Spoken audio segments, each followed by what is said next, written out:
ప్రభు అయిన యేసుక్రీస్తు నామములో అందరికీ వందనాలు తెలియజేస్తున్నాను. నేటి వాక్యం వినటానికి మీ మనసును నిలుపుకోండి. దేవుని గుణలక్షణాలు అని సిరీస్ మనం నేర్చుకుంటున్నాం. దేవుని గురించి తెలుసుకుంటున్నాం. దేవుని యొక్క మనసు ఏంటి, దేవుని స్వభావం ఏంటి, దేవుని యొక్క గుణగణాలు ఏంటి, దేవుడు ఎలాంటి వాడు, ఆయన ఏం చేస్తాడు, ఏం చెయ్యడు, ఇలాగన దేవుని గురించి మనం తెలుసుకుంటూ ఉండగా, ఆ దేవుని గురించి ఎరుగుతూ ఉండగా మనకు నిత్య జీవం కలుగుద్ది అని యేసు ప్రభు వారు చెప్పారు. అద్వితీయ సత్యదేవుడవైన నిన్ను నీవు పంపిన యేసుక్రీస్తును ఎరుగుటయే నిత్య జీవం. కాబట్టి దేవుని గురించి మనము ఎక్కువగా ఎరగటానికి ఆయన ఎలాంటి వాడు, అసలు ఆయన ఏంటి అన్నీ స్టడీ చేస్తూ ఉన్నాం. దేవుని గుణలక్షణాలు అని ఈ సిరీస్గా మనం ధ్యానిస్తూ ఉన్నాం. ఇప్పటి వరకు 5 ప్రసంగాలు విన్నాం. మనం దేవుని గుణలక్షణాలు 5 ప్రసంగాలు విన్నాం. ఇందులో ఆయన సర్వశక్తిమంతుడు అని విన్నాము. మీకు గుర్తున్నాయి చెప్పండి. ఆయన సృష్టికర్త అని విన్నాము. ఆయన నిత్యుడు అని విన్నాము. ఆయన దేవుడు అని విన్నాము. ఆయన తండ్రి అని విన్నాము. ఆయన పరిశుద్ధుడు అని విన్నాము. ఆయన రోషము కలిగిన వాడు అని విన్నాము. ఆయన న్యాయాధిపతి అని నేర్చుకున్నాం. ఆయన కరుణ కలిగిన వాడు అని, ఆయన ప్రేమ గలవాడు అని, ఆయన దయగలవాడు అని నేర్చుకున్నాం. ఆయన పేరేమిటో పోయిన వారం నేర్చుకున్నాం. చూడండి, దేవుని యొక్క క్యారెక్టర్లో ఆయన గుణగణాలన్నీ మనం నేర్చుకుంటూ ఉన్నాం. రోషము కలిగిన వాడు అనే మాట నేర్చుకున్నాం. దానికి ఆపోజిట్గా దయగలిగిన వాడు అని కూడా నేర్చుకున్నాం. కాబట్టి దేవుని యొక్క క్యారెక్టర్లో ఏమేమి ఉన్నాయి? ఆయన ఉగ్రత కలిగిన వాడు, ఆయన ప్రేమ కలిగిన వాడు, ఆయనలో ఉండేటువంటి కాఠిన్యము చూస్తున్నాము, ఆయనలో ఉండేటువంటి మంచితనము చూస్తూ ఉన్నాం. కాబట్టి దేవుని యొక్క క్యారెక్టర్ మనకు అర్థమవుతూ ఉంది. ఆయన ఎప్పుడు కోపడతాడు, ఎప్పుడు కోపపడడు. మీరు ఈ విషయాలన్నీ అర్థం చేసుకుంటా ఉంటే నెక్స్ట్ ఆరాధన వచ్చేసరికి దేవుడు ఇలాంటి వాడు నాకు అర్థమవుతుంది అని ఆ మనసుతో ఆరాధించడానికి వచ్చి ఆరాధనలో కూర్చుంటే ఎంత బాగుంటుంది కదా. కాబట్టి దేవుణ్ణి మరి ఇంకా ఆరాధించడానికి, ఆ ఆరాధనకి ఆయన ఎలాగో పాత్రుడో, దేన్ని బట్టి మనం ఆరాధన చేయాలో, ఆరాధన చేయడానికి ఎన్ని ఇంగ్రీడియంట్స్ మనకు వస్తున్నాయి కదా. ఈ రోజున ఆయన గుణలక్షణాల్లో ఉండేటువంటి మరికొన్ని మాటలు మనం జ్ఞాపకం చేసుకుందాం. దేవుడు ఇప్పుడు ఆయన సాఫ్ట్ సైడ్ ఈరోజు మనం కొంత నేర్చుకుంటాం. అందులో ఆయన క్రమం కలిగిన వాడు అని, ఆయన ప్రశాంతంగా ఉండేవాడు అని, ఆయన సమాధానం కలవాడు అని మనం నేర్చుకుంటాం. ప్రియులరా, ఆయన క్రమము కలిగిన వాడు, అంతేకాకుండా ఆయన ప్రశాంతంగా ఉంటాడు. దేని గురించి యాంగ్జైటీ, అలజడి, గందరగోళం ఉంటుందా దేవునికి? ఏమన్నా ఉండదు. ఎలా ఉండగలుగుతాడు ఆయన? అంతేకాకుండా సమాధానకర్త అని ఆయనకు పేరు. కాబట్టి ఈ గుణగణాలు ఏంటో అవి కొంచెం మనం నేర్చుకోవడానికి ప్రయాసపడదాం. ప్రియులరా, లోకమంతా ప్రశాంతంగా లేదు, లోకమంతా సమాధానంగా లేదు, లోకమంతా క్రమంగా ఉందా? క్రమంగా వావి వరుసలు, కట్టుబాట్లు, పద్ధతులు, తల్లిదండ్రులకు విధేయులుగా ఉండడం, పిల్లలు తల్లిదండ్రులుగా క్రమంగానే ఉందా లోకము?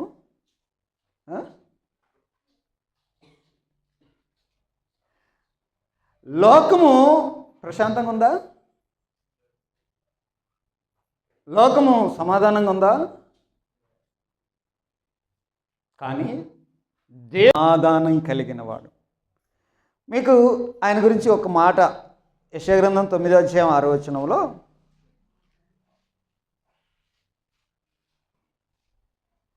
ఏలయనగా మనకు శిశువు పుట్టెను, మనకు కుమారుడు అనుగ్రహించబడెను, ఆయన భుజం మీద రాజ్యభారం ఉండును. ఆశ్చర్యకరుడు, ఆలోచనకర్త, బలవంతుడైన దేవుడు, నిత్యుడగు తండ్రి. ఈ మాట సమాధానకర్తయగు అధిపతి. అది సమాధానకర్తయగు అధిపతి ఆయన. సమాధానకర్త. సమాధానం అంటే ఆన్సర్ కాదు, సమాధానం అంటే పీస్. ఇంగ్లీష్లో పీస్ అంటారు, నెమ్మది అనొచ్చు మీరు. ఓకే, ఇప్పుడు యెషయా గ్రంథంలోనే 26వ అధ్యాయం 3వ వచనం చదివితే,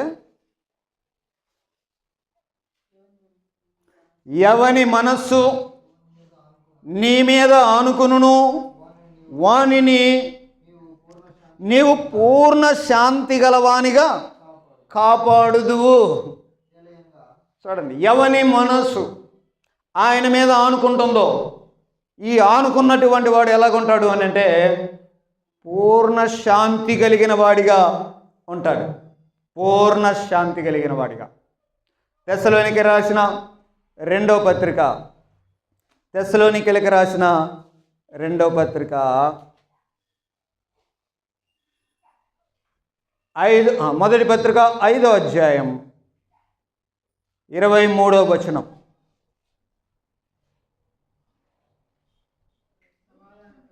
సమాధానకర్తయగు దేవుడే, దేవుని గురించి ఆయన సమాధానకర్తయగు దేవుడు. 2వ పత్రికలో కూడా చూస్తాం. 2వ పత్రిక 3వ అధ్యాయం 16వ వచనం. సమాధానకర్తయగు ప్రభువు తానే ఎల్లప్పుడూను ప్రతి విధము చేతను మీకు సమాధానం అనుగ్రహించునుగాక. ఆ సమాధానకర్త మనుషులకి సమాధానము ఇచ్చేటువంటి వాడు. సమాధానము ఇచ్చేటువంటి వాడు. సమాధానం, నెమ్మది. యెషయా గ్రంథంలో మనము అనుకున్నటువంటి మాటలను ఒకసారి జ్ఞాపకం చేసుకుంటే, యుద్ధాలు 2వ అధ్యాయంలో 3-4 వచనాల్లో చదివినటువంటి విషయాలు, దేవుడు మధ్యవర్తి అయి ఆయన న్యాయం చేస్తే, ఆయన తీర్పులు తీరిస్తే, ఆయన మనకు నేర్పిస్తాడు, ఆయన తెలుసుకుంటాము, ఆయన మార్గంలో నడుస్తాము. అప్పుడు మనకి ఖడ్గాలతో పని లేదు, ఈటెలతో పని లేదు, యుద్ధం ఎలా చేయాలి నేర్చుకోవాల్సిన అవసరము లేదు. అలాంటి ఒక పీస్, ఒక నెమ్మదికరమైనటువంటి పరిస్థితిని ఆయన ఇస్తాడు. అది మాట ఇక్కడ అంటున్నాడు. ఏమని? సమాధానకర్తయగు ప్రభువు తానే ఎల్లప్పుడూ ప్రతి విధము చేత మీకు సమాధానం కలిగిస్తాడు. ప్రేమ దేవుని పిల్లారా, లోకంలో ఎందుకు లేదు సమాధానం? ఇలాంటి ప్రశాంతత వాతావరణం ఎందుకు లేదు? ఒక క్రమమైనటువంటి విధానం లోకంలో ఎందుకు లేదు? మనుషుల పరిస్థితిని బట్టి. కానీ దేవుని క్యారెక్టర్, దేవుని గుణగణాలు నేర్చుకుంటున్నాం కదా. దేవుని గుణగణాల్లో ఆయన సమాధానకర్త, సమాధానకర్త అనేటువంటి మాట చూస్తాం. పీస్. కొన్ని పదాలు మనకి కొంచెం డీప్ అర్థం, భావాలు ఉంటాయి. దీన్ని పీస్ అన్న. సమాధానం అనగానే జవాబు కాదు, మనం మాట్లాడుకునే సమాధానం పీస్ అన్నమాట. సిలువలో యేసుప్రభు చనిపోయినప్పుడు ఆ పై విలాసము 3 భాషల్లో రాశారు. ఒకటి లాటిన్ భాష, ఇది రోమీయులు మాట్లాడే భాష. ఇంకో భాష గ్రీకు భాష, ఇది గ్రీకులు మాట్లాడే భాష. తర్వాత హెబ్రీ భాష. ఇది యూదులు మాట్లాడుకునే భాష. యెరూషలేంలో ఆ కాలంలో ఈ 3 రకాల ప్రజలు ఉన్నారు. రోమా పౌరులు ఉన్నారు, రోమా ప్రభుత్వ పౌరులు ఉన్నారు. తర్వాత గ్రీకు సంబంధించిన వారు ఉన్నారో లేరా? యేసు ప్రభు కాలంలో ఉన్నారు. వారు జ్ఞానాన్ని ఎక్కువ నాలెడ్జ్ ఉంటుంది. తర్వాత యూదులు ఉన్నారు. ఈ జనమంతుడికి ఈ యేసు ఎవరో తెలిసేయడానికి సిలువపై 3 భాషల్లో రాశారు ఈయన ఎవరు అనేది. అయితే ఆ 3 భాషల్లో పీస్ అంటే ఏంటో మీకు చెప్తాను. రోమీలకు భాష, ఈ రోమీల భాష ఉందే లాటిన్ భాష. ఈ లాటిన్ భాషలో పాకస్ అని అన్నారు దాన్ని. అంటే పాకస్ అని అన్నారు. అది లాటిన్ భాష. ఆ భాషలో పాకస్ అని అంటే అర్థం ఏంటి అని అంటే, అది ఏ విధమైనటువంటి, ఇది ఒక పొలిటికల్ పీస్, రాజకీయ సంబంధమైన నెమ్మది, అలాంటి దాన్ని లాటిన్ భాషలో పాకస్ అని అన్నారు. ఇది ఎలా కదుగుద్ది? రాజకీయంగా నెమ్మదిగా ఉంది దేశం అంటే అర్థం ఏంటి? పాకిస్తాన్కి ఇండియాకి యుద్ధం జరగట్లేదు. ఇప్పుడు ఎట్లా ఉన్నాయి? ఇది 2 దేశాలు కదా, పీస్గా ఉన్నాయి అని కదా అర్థం. రోమీలు వాడినటువంటి ఆ పదానికి అర్థము ఇది బయట వచ్చేటువంటి కాన్ఫ్లిక్ట్స్ అంటే వివాదాలు. బయట ఏమీ వివాదాలు లేవు, ప్రశాంతంగానే ఉన్నాం, నెమ్మదిగా ఉన్నాం అనేది అర్థం. ఇప్పుడు మీరు కొంచెం మనసు పెట్టి వినాలి. దేవుని క్యారెక్టర్ ఎలాంటిది అర్థం చేసుకోవాలంటే కొంచెం బ్రెయిన్ యూజ్ చేస్తా రావాలి. సమాధానం లేకపోతే నెమ్మది అని అంటే కొన్ని పరిస్థితుల్లో బయట వచ్చేటువంటి వివాదాలను బట్టి మన ప్రశాంతత పోద్ది. అవునా? ఉదాహరణకి ఈ 2 దేశాలు కొట్లాడుకుంటున్నాయి, దేశంలో ప్రజలు నెమ్మదిగా ఉంటారా?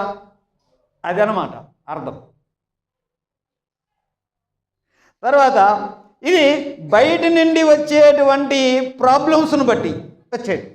ఇప్పుడు దేవుడు ఎలాంటి వాడు? ఆయన రాకడికి సూచనలు చెప్పయ్యా అని శిష్యులు అడిగితే కొన్ని చెప్పాడు. ఏం చెప్పాడు చెప్పండి? నీ రాకడికి సూచనలు ఏంటి చెప్పు అని అంటే ఏమన్నాడు ఆయన? రైటే, జనం మీదకి జనము లేస్తారు, యుద్ధాలు వింటారు, యుద్ధ సమాచారాలు వింటారు అని అంటే లోకంలో యుద్ధాలు లేవు, యుద్ధాలు జరగవు అని దేవుడు చెప్పాడా?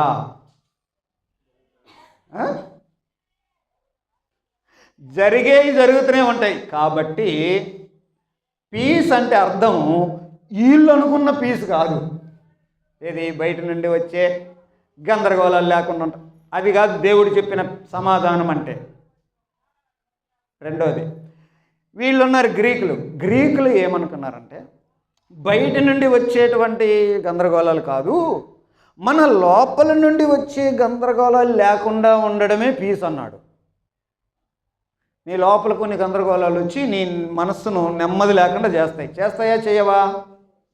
మనకునే భయము, మనకునే అప్పులు, మనకునేటువంటి శత్రువులు నిన్ను నిద్ర పట్టనీయకుండా చేస్తాయా లేవా?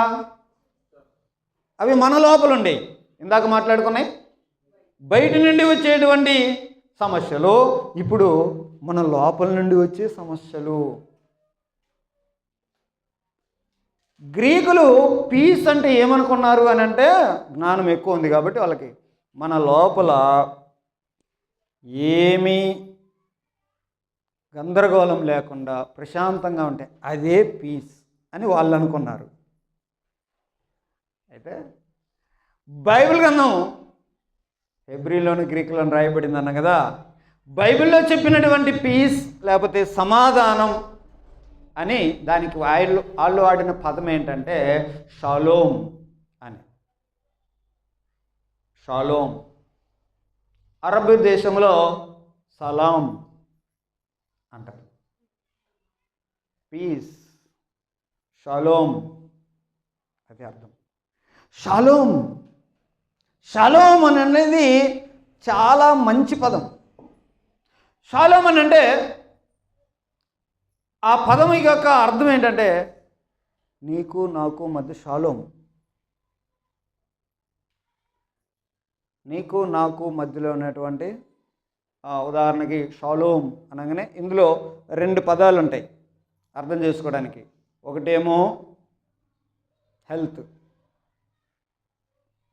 షాలోమ్ అనగానే దాని అర్థం ఏంటి? హలో అనే పదం కంటే ఇది ఇంకా మంచి పదం. గుడ్ మార్నింగ్ పలకరిస్తారు కదా, దానికంటే షాలోమ్ ఇంకా మంచి పదం. దాని అర్థం ఏంటంటే గుడ్ హెల్త్ టు యూ, నీకు మంచి ఆరోగ్యం కలగాలి, నీకు మంచి క్షేమం కలగాలి అనే భావంతో షాలోమ్ అని చెప్పటం. ఇది హెబ్రీ భాషలో ఉండేటువంటి షాలోమ్ కొనేటువంటి పదం. ఇంకా షాలోమ్ అనే పదము హార్మనీ అనే పదంతో ఉంటుంది. హార్మనీ అని అంటే ఇది మీరు అర్థం చేసుకోవాలి. సమాధానం అంటే ఏంటిదో మీకు అర్థం కావడానికి దాని డీటెయిల్స్ అన్నీ చెప్తా ఉన్నా. సమాధానం అంటే ఏంటో అర్థం కావడానికి ఎవరెవరు ఏమనుకుంటున్నారు, దేవుని సమాధానం అంటే ఏంటి అది మీకు ఇస్తానన్నాడు కదా, అది అర్థం కావడానికి చెప్తా ఉన్నా. షాలోమ్ అనే హెబ్రీ పదములో హార్మోనీ అని ఉంది. దానికి తెలుగులో ఏమర్థం అని అంటే సామరస్యం అని. సామరస్యం. ఇప్పుడు రోమీలు ఏమనుకుంటున్నారు? పీస్ అంటే మీకు అర్థమైంది. గ్రీకులు ఏమనుకుంటారు? పీస్ అంటే చెప్పాను. అసలు దేవుడు ఏమనుకుంటున్నాడంటే ఇది ఒకళ్ళకి ఉనే సామరస్యం. సామరస్యం. ప్రియమైన దేవుని పిల్లారా, ఈ సామరస్యం మనిషికి దేవునికి సామరస్యం కలిగి ఉండాలా? తర్వాత మనిషికి సామరస్యం కలిగి ఉండాలి. ఇది దేవుని యొక్క భావం. సమాధానం అంటే ఎవరితో సమాధానం ఉండాలన్నాను? నీకు దేవునికి సమాధానం ఉండాల. ఆయన ఒక రకంగా నీవు ఒక రకంగా ఉండాలని దేవుడు కోరుకోవట్లా. నీకు దేవునికి సమాధానం ఉండాలా. తర్వాత నీకు సాటి మనిషికి సమాధానం ఉండాలి. ఇది ఆ దేవుని మనసులో ఉండేటువంటిది ఆ భావం. బైబిల్లో మనం చదివినట్టుగా దేవుడు ఆయన సమాధానకర్త. ఆయన సమాధానకర్త. ఎలాగ సమాధానకర్త మనకి ఎలాగ అర్థమవుతుంది ఆయన అని అంటే ఆయన చెప్పే వాటిని బట్టి మనము సమాధానకర్త అని చెప్పుకోవచ్చు. బైబిల్ గ్రంథం గురించి మనం విన్నాం కదా. ఎలాంటి సమాధానం చూడండి అంటే సామరస్యం, ఒకరికొకరికినే రైట్ రిలేషన్షిప్. ఎలాంటి సమాధానం వాళ్ళకి వీళ్ళకి మనుషులకి? ఉదాహరణకి మన బైబిలు ఎంత సామరస్యంగా అంటే ఒకరికొకరికి కలిసి కాంబినేషన్ రిలేషన్ అంటున్నాం కదా ఈ పదాలకి. బైబిల్ని 1500 సంవత్సరాలు 1600 సంవత్సరాలు రాస్తే, 40 మంది ప్రవక్తలు రాస్తే, 3 భాషల్లో రాస్తే, ఈ రాసిన వాళ్ళు ఒకరికొకరికి సంబంధం లేదు. నేను ఇది రాస్తాను నువ్వు ఇది రాయి అని వాళ్ళు ఏమనుకోలేదు. రైటేనా? ఎక్కడెక్కడ వేరు ప్రాంతాలు, వేరు కాలాలు, ఇలాంటి పరిస్థితుల్లో ఉన్నటువంటి మనుష్యులు రాసినవన్నీ తీసి బైబిల్ అయినాయి. ఎంత కలిసిపోయినాయి చూడండి. ఆయన రాసింది ఈయన రాసింది కలిసిపోయింది. అర్థమవుతుందా మీకు? దేవుడు చెప్పినవి. అప్పుడెప్పుడో అబ్రహాంతో ఒక మాట చెప్పాడు. ఇప్పుడెప్పుడో కొత్త నిబంధన క్రైస్తవులతో ఒక మాట చెప్పాడు. ఈ మాట ఆ మాట రెండు కలుస్తాయి, అవునా? ఇలాగున కలిసిపోతాయి. కాబట్టి దేవుడు చెప్పే వాటిల్లో ఈ సమాధానం ఉంది, ఈ కలయిక ఉంది, ఈ సామరస్యం ఉంది. రెండు, దేవుడు చేసే వాటిల్లో సామరస్యం ఉంటుంది. దేవుడు చేసే వాటిల్లో కూడా సామరస్యం ఉంటుంది, చేసే వాటిలో. అంతేకాకుండా దేవుని క్యారెక్టర్లోనే ఆ సమాధానం ఉంది. అదే కదా ఆయన అంటున్నాడు, ఆయన సమాధానకర్తయగు అధిపతి. దేవుడు అనగానే మనము గతంలో నేర్చుకున్నట్టుగా ముగ్గురు వ్యక్తులు ఒక్కటిగా ఉన్న ఒక దేవుడు, ఏకైక దేవుడు, ఒకే దేవుడు. ఎంతమంది దేవుళ్ళు? ఒకటే దేవుడు. ఆ దేవుడు అనే దేవుని పేరు కాదని మా పైన వారం నేర్చుకున్నాంలే, ఓకే. అయితే ఆ దేవుడిలో ముగ్గురు వ్యక్తులు ఉన్నారు. ఈ ముగ్గురు వ్యక్తులకి ఎలాంటి సంబంధం ఉంది? ఒకళ్ళకి ఎలాంటి రిలేషన్షిప్ ఉంది? ఒకళ్ళకి ఎలాంటి సామరస్యం ఉంది? ఒకరికి ఒకరు ఎంత సమాధానంగా ఉన్నారు చూసారా? ఒకరికి ఒకరు ఎంత సమాధానంగా ఉన్నారు. ఉదాహరణకి తండ్రి ఏదైనా చెప్పాడు, కుమారుడు కానీ పరిశుద్ధాత్ముడు కానీ అట కాదు అని ఏమైనా కొట్లాడుకుంటారా? అదే మీకు అర్థమైంది. కుమారుడు ఏదైనా ఒక అభిప్రాయం చెప్పాడు, తండ్రి కానీ పరిశుద్ధాత్ముడు కానీ కాదు అట్ట కాదు ఏమైనా గందరగోళం చేస్తారా? ఎంత పీస్ ఉందండి. ముగ్గురు వ్యక్తులుగా ఉన్న ఆ దేవుడు ఇలాంటి సమాధానము కలిగినటువంటి వాడు. ఇప్పుడు చూడండి, దేవుని గుణగణాలు చాలా చూస్తున్నాం మనం. ఆయన ఉగ్రత ప్రదర్శిస్తాడు అని ఒకసారి చూసాం. ఆయన నిత్యము కోపించువాడు కాదు అని ఇంకొకసారి చూసాం. ఈ రెండు వేరువేరుగా ఉన్నాయా? వేరువేరు లక్షణాలేగా. కానీ దేవుడు రెండిటిని కలగలుపుకొనే ఉంటాడు. సమాధానము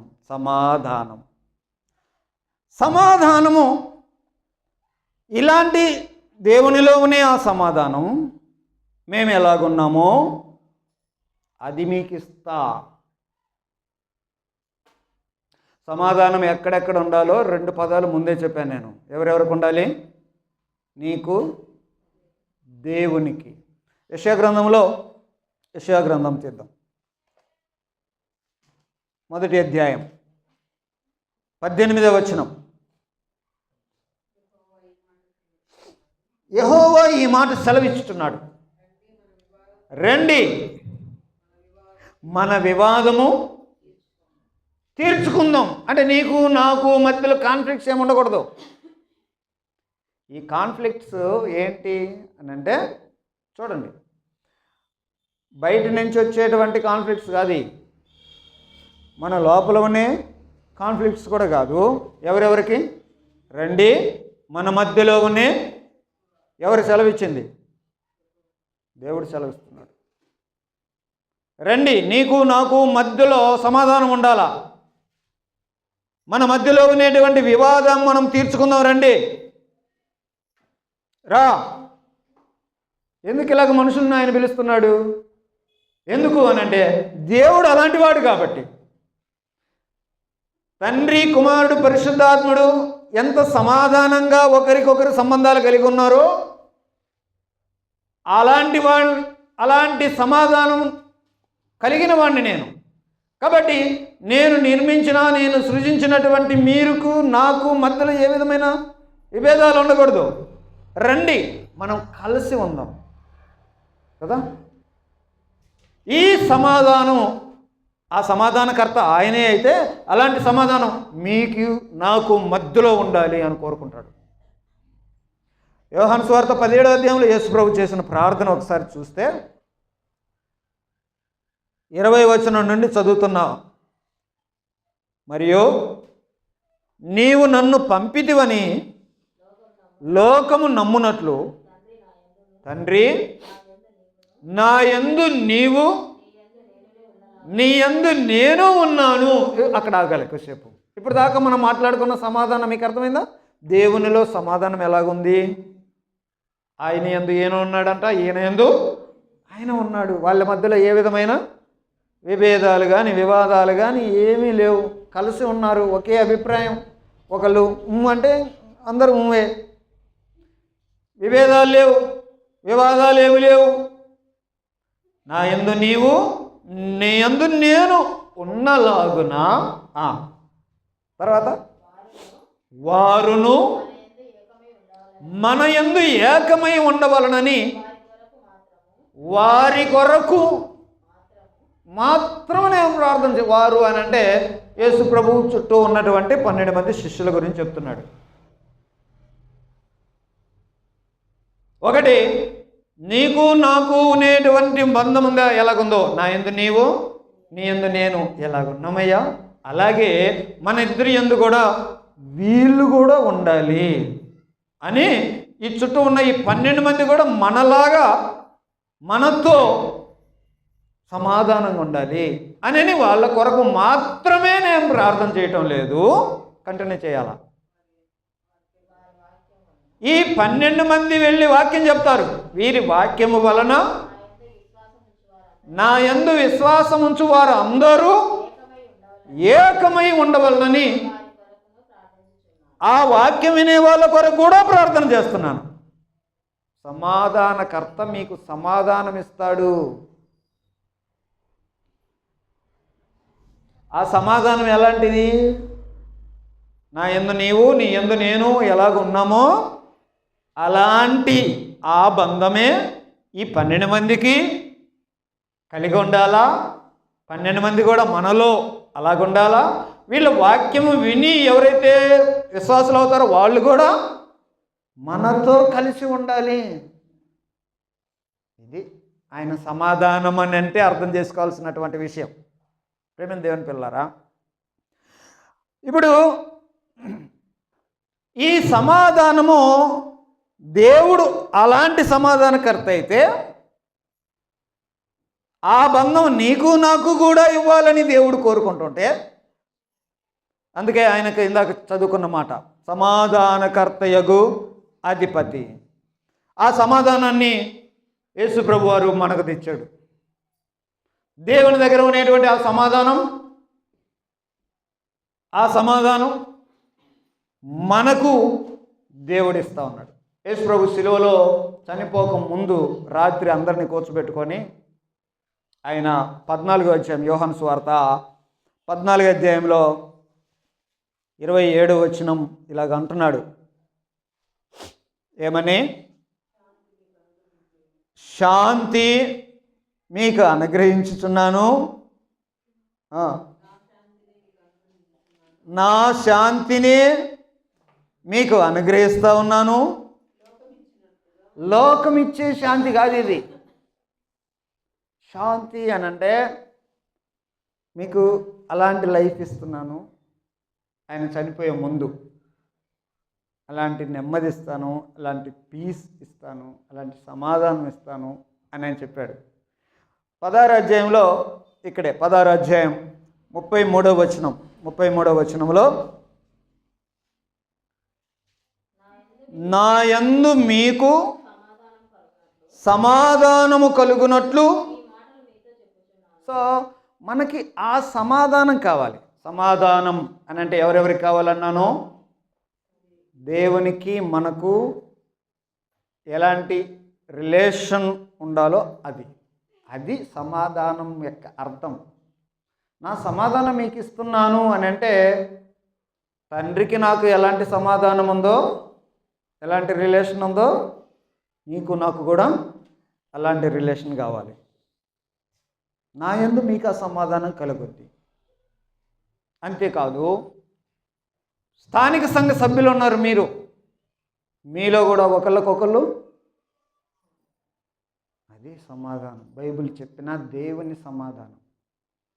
సమాధానకర్త ఆయన అనంటే మనుషుల్ని ఇలాగున. మీ కొండ మీద ప్రసంగంలో యేసు ప్రభు చెప్పిన మాట ఒకటి గుర్తుంటుంది. ఇప్పుడు సమాధానపరచువారు దేవుడు అది కోరుకుంటున్నాడు. ఎవరికి వాడు హీరో అన్నట్టుగా, ఎవరికి వారే ప్రభువులు అన్నట్టుగా బ్రతకటానికి కాదు కదా. వాళ్ళకంటే నేను ఎక్కువ, నాకంటే వీళ్ళు తక్కువ అనే విధానంలో ఉండటానికి దేవుడు కోరుకోడు. దేవుడు అలాంటి వాడు కాదు. యేసుక్రీస్తు ఆయన దేవునితో సమానుడై ఉన్నప్పటికీ అదే సమానుడు కదా. కాదయ్యా, నీ మాట నేను వినాలని వచ్చాను, నువ్వు గొప్పవాడివి, నేను తక్కువని అంటాడా కదా. ఇప్పుడు స్థానిక సంఘ సభ్యుల్లో ఒకరు ఎక్కువ ఒకరు తక్కువ అనేటువంటిది ఉంటుందా? కాబట్టి దేవుడు నీకు సమాధానం ఇస్తున్నాను అని అంటే అర్థం ఏంటంటే ఇది అర్థం చేసుకోవాలా. నేను వాళ్ళు ఏకమై ఉన్నాము, వాళ్ళు నేను ఒకటై ఉన్నాము. ఇప్పుడు నేను దేవునిలో ఏకమై ఉన్నాను. కొలసీలకు రాసిన పత్రికలో చెప్పింది, మీ జీవము క్రీస్తుతో కూడా దాచబడి ఉంది అని. ఇలాగన ఈ సమాధానము ఆయన ఎప్పుడు మనుషులకి ఇలాంటి సమాధానం కావాలా. షాలోమ్, నీకు నాకు మధ్యలోనే రిలేషన్, మంచి ఆరోగ్యం కావాలి, మంచి క్షేమం కావాలా. షాలోమ్ అని పలకడంలో అర్థం. ఇప్పుడు యేసు ప్రభు చనిపోయి తిరిగి లేచిన తర్వాత శిష్యుల దగ్గరికి వచ్చాడు. వచ్చి వాళ్ళని పలకరించాడు. ఏమని పలకరించాడు చెప్పండి? మీకు సమాధానం కలుగునుగాక, దేవునితో మంచి సంబంధం మీరు కలుగునుగాక, మరియు మీరు ఒకరికొకరు మంచి సంబంధం కలుగునుగాక. ఈ సమాధానకర్త ఆయనకి అలాగే ఉంది. ఆయనకి దేవుడు అలాంటి వాడే, ఆ సమాధానకర్త ఆయనే. నీకు నాకు అలాంటి సమాధానము కలిగించడానికి ఉండేటువంటి వాడు దేవుడు అనేటువంటి విషయాన్ని జ్ఞాపకం చేసుకున్నాం. ఈ సమాధానము చూడండి, ఇదే కావాలి దేవునికి. కొరింథీయులకు రాసిన 2వ పత్రిక 5వ అధ్యాయం, కొరింథీయులకు రాసిన 2వ పత్రిక 5వ అధ్యాయము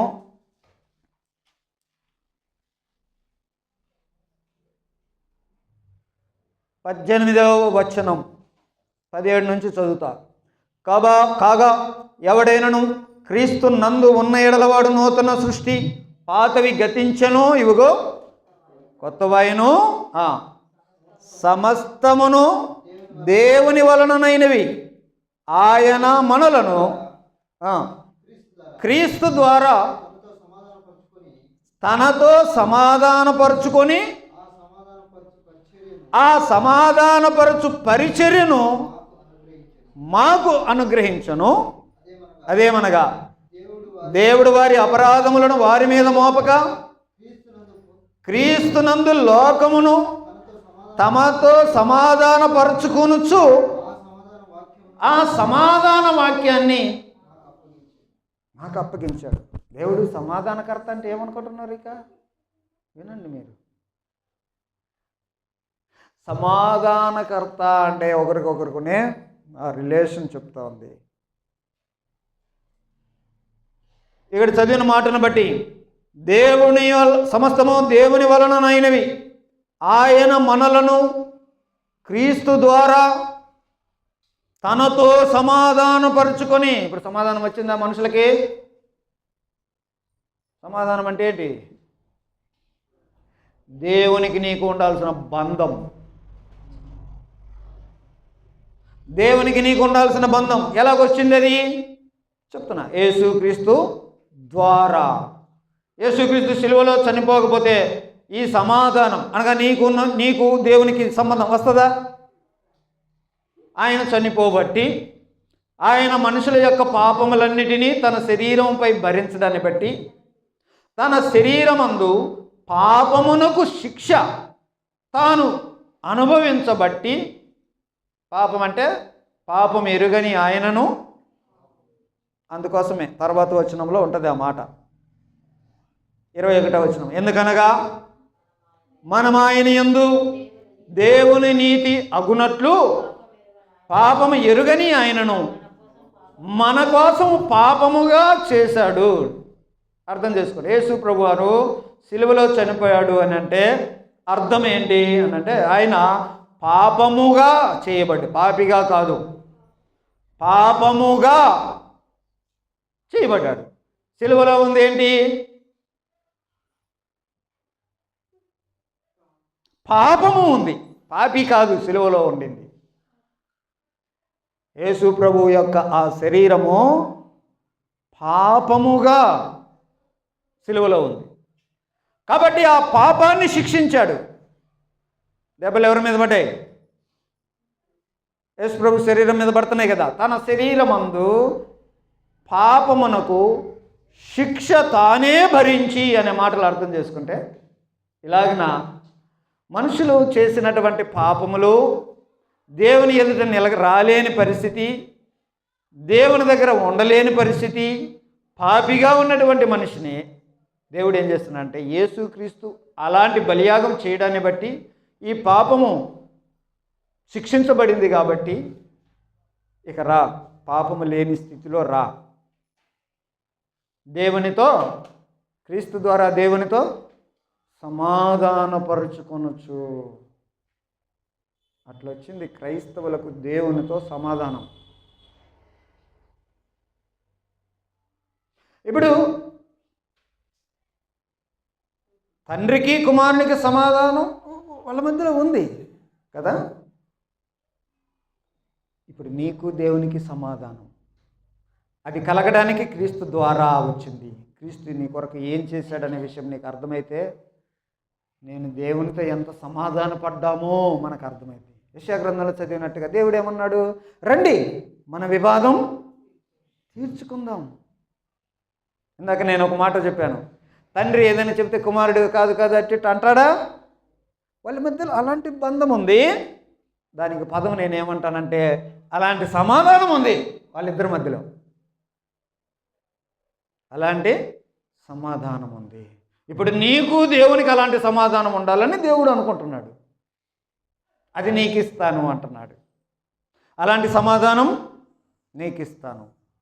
నీకు నాకు మధ్యలో ఏ విధమైనటువంటి కాన్ఫ్లిక్ట్స్ అనేవి ఉండకుండానట్లుగా మన ఇద్దరి మధ్యలో సమాధానం ఉంటుంది. కాబట్టి దేవునితో మనకు సమాధానము ఉండటానికి యేసుక్రీస్తు ద్వారా జరిగింది. అంతేకాకుండా ఆయన ఏమన్నాడు అని అంటే, ఎఫెసీయులకు రాసిన పత్రిక 2వ అధ్యాయము, ఎఫెసీయులకు రాసిన పత్రిక 2వ అధ్యాయము 14వ వచనంలో ఏముందంటే, ఆయన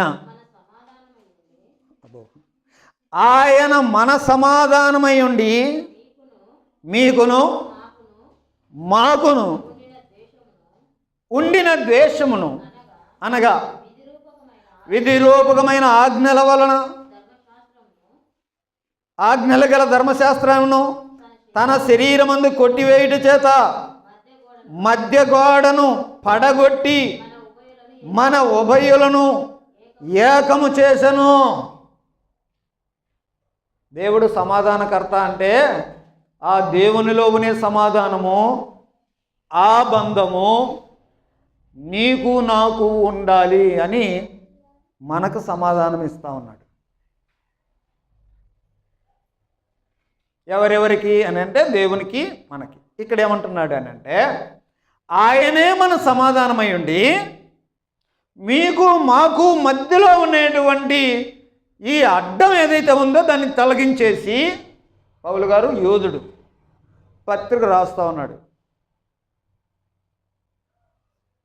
మీకు మాకు అని అంటే ఈయన యోధుడు అన్నాను, వాళ్ళు అన్నిలో. కాబట్టి ఈ యేసుక్రీస్తు ద్వారా వచ్చినటువంటి ఈ సమాధానము దేవునికి మనకి బంధం ఏర్పడింది. ఓకే, అలాగనే ఎవరైతే యేసుక్రీస్తులోకి వచ్చారో వాళ్ళు ఇక్కడ ఒకళ్ళేమో అన్యుల నుండి వచ్చారు, ఒకళ్ళేమో యూదుల నుండి వచ్చారు. వీళ్ళిద్దరి మధ్యలో ఉండేటువంటి ఆ విభేదాలని, లేకపోతే ఆ అడ్డుగోడను ఆయన తొలగించి మన ఇరువురిని ఉభయులను ఏకము చేశాను. ఇప్పుడు స్థానిక సంఘం అంటే సమాధానం కలిగి ఉండాలి. సమాధానం కలిగి ఉండాలంటే అర్థం ఏంటి? ఇంతసేపు చెప్పినా మనము ఒకళ్ళకి బంధం, ఒక రిలేషన్. ఎలాంటి రిలేషన్ ఉంది స్థానిక సంఘంలో? మీకు దేవుడిచ్చిన సమాధానమేనా? అది దేవుడిచ్చిన సమాధానం ఎట్లుంటుందో అర్థం చేసుకోవడానికి ఎంతసేపు మాట్లాడుతున్నాం. అలాంటి సమాధానమే ఉందా నీకు, మీ అత్తకు, మీ పక్కన ఉన్న అత్తకి?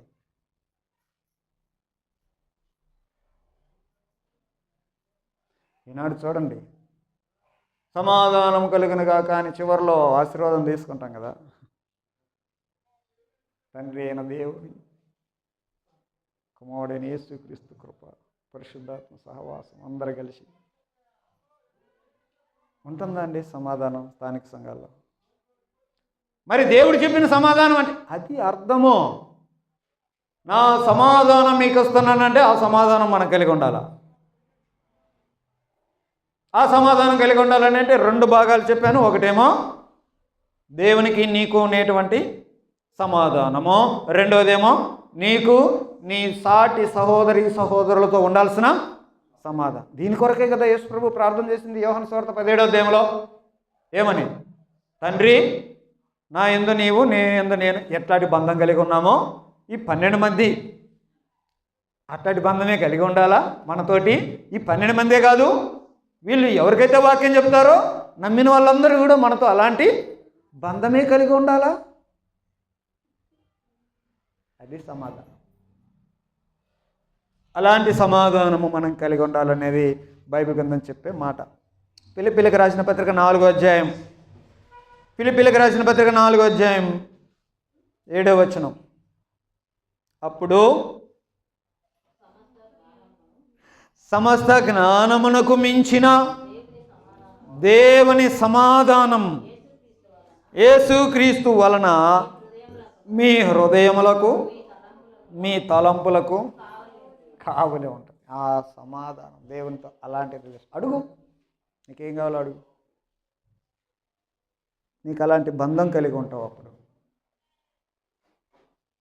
మరలా ఆ మాట చదువుదాం ఒకసారి. తెస్సలోనిక 2వ పత్రిక 3:16లో సమాధానకర్తయగు ప్రభువు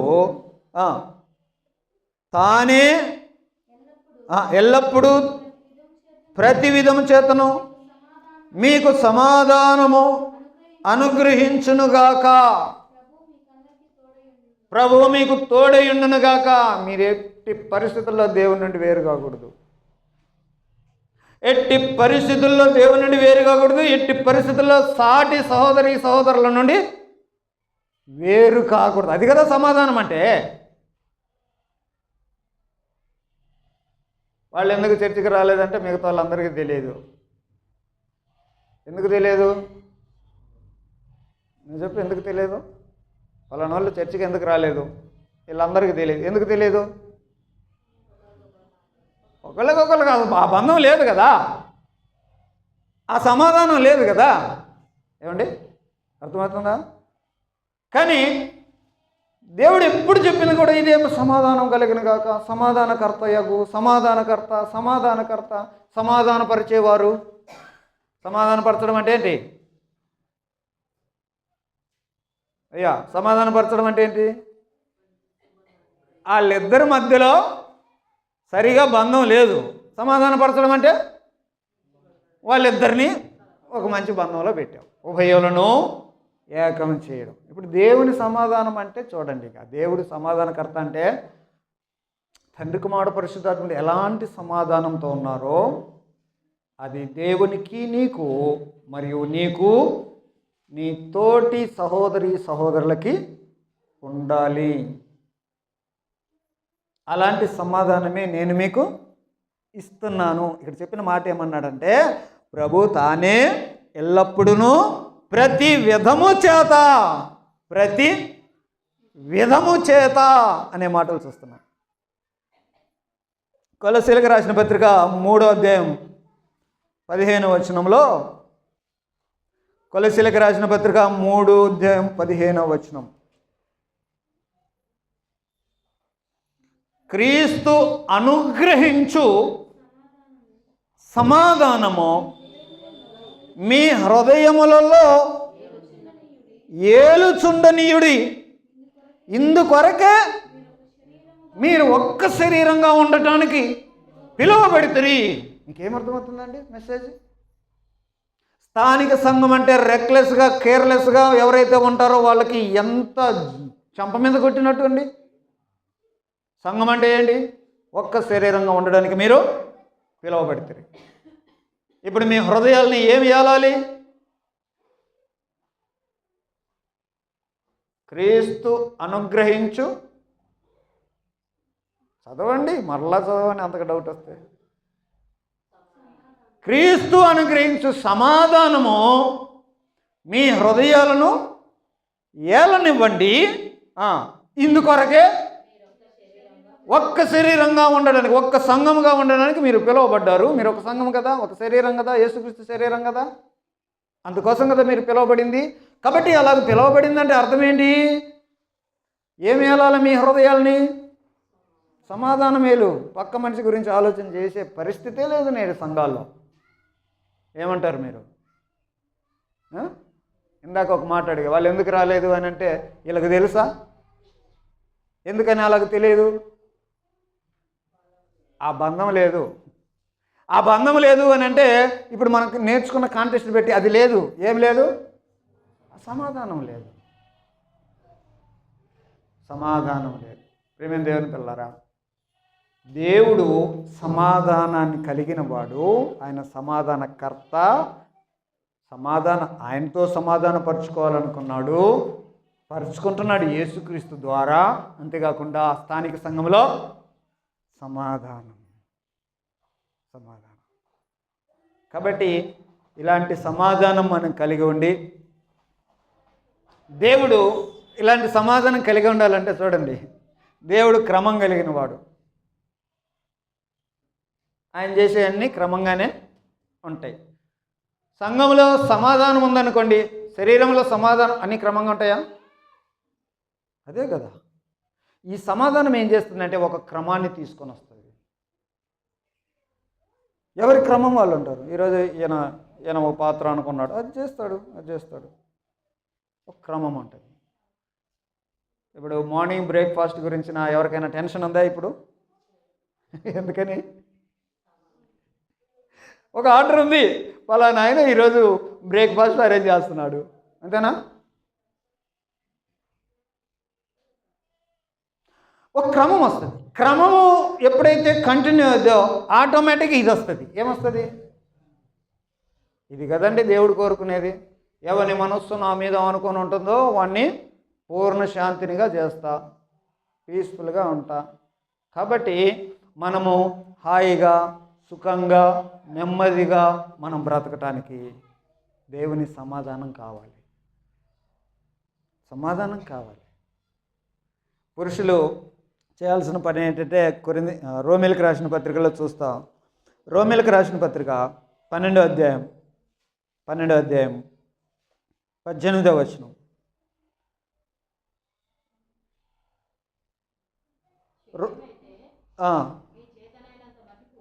శక్యమైతే మీ చేతనైనంత మట్టుకు సమస్త మనుషులతో, అది క్రైస్తవులు నేర్చుకోవాల్సిన పని. శక్యమైతే సమస్త మనుషులతో సమాధానంగా ఉండండి. ఇది పురుషులకి. ఎవరి పని వాళ్ళు చేసుకోండి, ఎవరు తిండి వాళ్ళు తినండి. క్రమంగా నీ పని నువ్వు చేయి, వాళ్ళ పని వాళ్ళు చేస్తారు. మనుషులందరితో సమాధానంగా ఉండండి. ప్రాబ్లమ్స్ ఏమున్నాయి? యుద్ధాలు ఎందుకు, కత్తులు ఎందుకు, రాళ్ళు ఎందుకు, గొడవలు ఎందుకు? దేవుడు అండి అలాంటి దేవుడు. గొడవలు కోరుకోవట్లేదు, యుద్ధాలు కోరుకోవట్లేదు, రావని చెప్పట్లేదు, కానీ ఆయన కోరుకోవట్లేదు కదా. అలాగే స్త్రీలు, ఒక మాట ఉంది, పేతురు మొదటి పత్రిక 3వ అధ్యాయం, 4వ వచనం, 3వ వచనం నుండి చదువుతున్నా. స్త్రీలు వినండి, జడలు అల్లుకోవడం, బంగారు నగలు పెట్టుకోవడం, వస్త్రాలు ధరించుకొనుట అనే వెలుపటి అలంకారము మీకు అలంకారంగా ఉండక సాధువైనట్టి మృదువైనట్టి గుణము అనేటువంటి అక్షయ అలంకారము గల మీ హృదయంపు అంతరంగ స్వభావం మీకు పీస్ఫుల్గా ఉండండి అండి. ఇవన్నీ ఎందుకండి? పీస్ఫుల్గా ఉంది. స్త్రీలకు ఏముండాలంట? 2 పదాలు చెప్పాడు. చెప్పండి, స్త్రీలు చెప్పండి, ఏముండాలా స్త్రీలకి? నేను పురుషులను చెప్పమనలా, అదే వచ్చిన ప్రాబ్లం. వాళ్ళ గురించి అడిగితే వీళ్ళు చదువుతారు, వీళ్ళ గురించి అడిగితే మీ గురించి అడిగితే వాళ్ళు చాలా చెప్తారు. స్త్రీలు చెప్పండి, ఏముండాలంట?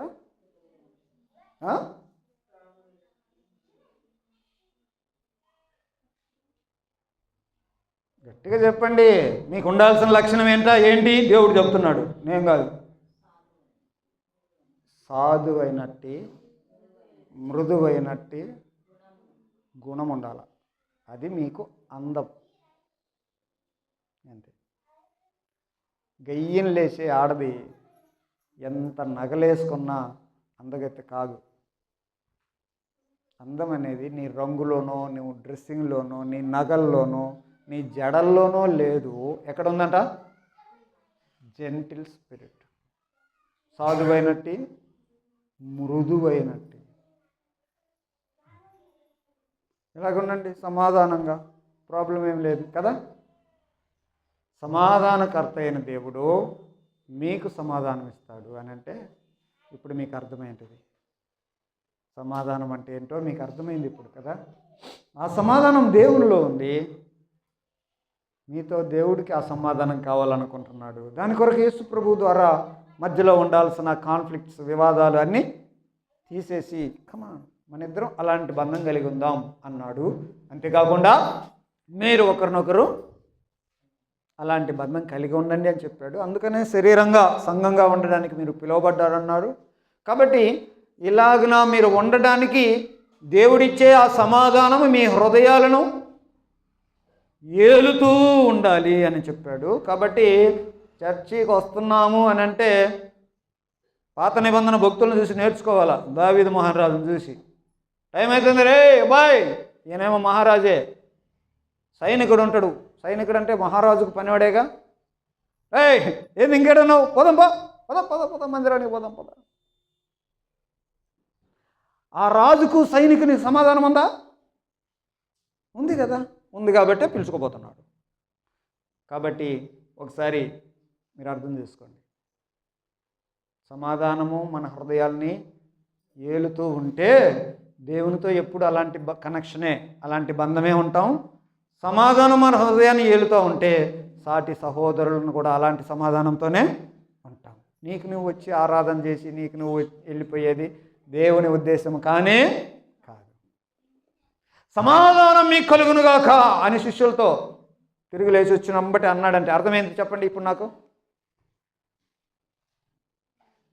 తిరిగి లేచాడు, వీళ్ళు చచ్చిపోయినాడు మా ప్రభువు అనుకొని గదిలో తలుపులు వేసుకొని కూర్చున్నాడు. సడన్గా ప్రత్యక్షమయ్యాడు,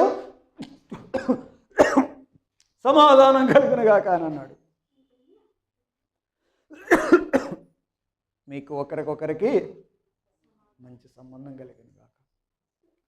అది ఇలాంటి సమాధానం దేవుని ద్వారా మనందరికి కలిగి ఉండి ఆయన ఇచ్చే సమాధానంతో మనం నింపబడుతూ, అయ్యా నీకు నాకు ఇలాంటి సంబంధం. యేసుక్రీస్తు ఎలాంటి సమాధానంతో ఎలాగన తన లైఫ్లో జీవించాడో అలాగన మనం ఆ సమాధానం కలిగి జీవించడానికి ప్రయాసపడదాం. ప్రార్థన చేసుకుందాం. మహోన్నతుడైన తండ్రి, సమాధానం అంటే ఏంటో అర్థం చేసుకోలేక ఇంతకాలం ఆ భావం అర్థం కాక స్థానిక సంఘంలో మేము చాలా కోల్పోయాం.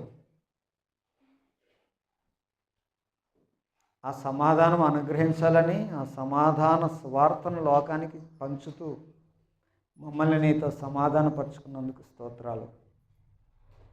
నీవిచ్చిన సమాధానంతో మేము నీకు అలాంటి బంధం కలిగిన వారంగా ఉండటానికి, అలాగే మా ప్రియమైన సహోదరులతో కూడా అలాంటి సమాధానం కలిగి ఉండటానికి మాకు సహాయం చేయమని యేసుక్రీస్తు నామములో ప్రార్థిస్తున్నాము తండ్రి. ఆమేన్.